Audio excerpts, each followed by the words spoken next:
नमस्कार दोस्तों। Basic astrology class 5 में आप सबका स्वागत है। पिछले कुछ वीडियोस में हमने ये जाना कि कुंडली के 12 भाव होते हैं, राशियां 12 होती हैं, ग्रह 9 होते हैं।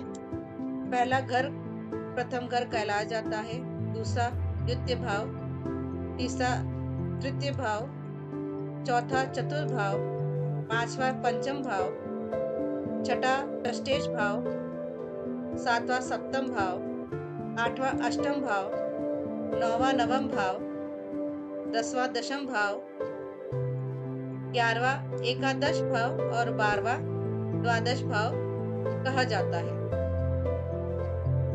जो पहला घर होता है, चौथा घर होता है, सातवां घर होता है और 10वां घर, ये जो घर होते हैं इन्हें हम केंद्र कहते हैं।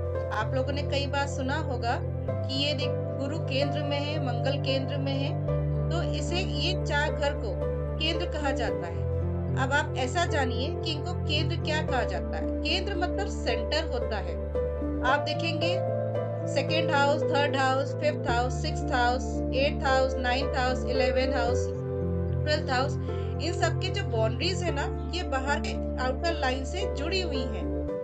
मगर ये जो सेंटर के जो हाउसेस हैं, इनकी लाइन बाहर आउटर लाइन से नहीं जुड़ी हुई है, इसे इन्हें केंद्र कहा जाता है। ये बहुत ही शुभ घर होते हैं। यहाँ बैठे हुए जो ग्रह होते हैं काफी अच्छा आपको प्रभाव आपकी जिंदगी में देते हैं।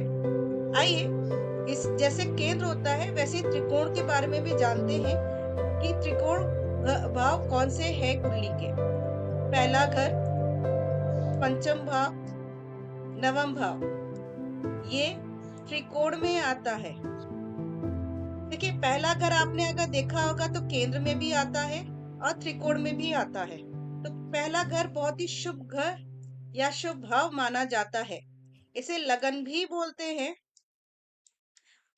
जो लगन आप होते हैं, तो इसलिए पहला घर का स्वामी और पहले घर में बैठी हुई राशियां बहुत ही महत्वपूर्ण रोल प्ले करती हैं हमारे जीवन में।